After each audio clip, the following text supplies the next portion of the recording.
Tak pokračujeme dál, za mnou už daleko, to teda musím říct, mladší soubor. Malá tejnská dudácká muzika. Ta vznikla z popudu 4 kamarádů a studentů základní umělecké školy v Holšovském Týně. Stalo se tak v březnu 2023.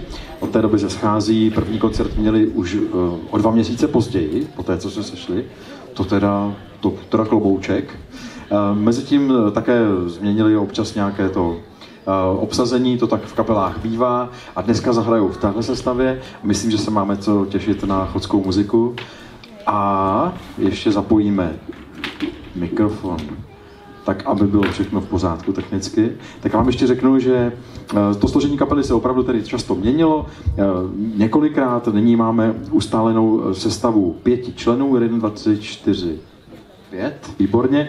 A chtěl jsem vám představit taky speciálního člena kapely, a to je tenhle vozembouch, jmenuje se Ervín. A i když na něj třeba nehrajou zrovna na koncertu, tak ho vozí sebou, prostě ho mají pořád na pódiu. Malá tejnská dudácká muzika, za chvilku bude nachystána a začne hrát.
pravda, jo, jo, je to tak, a to tomu nechci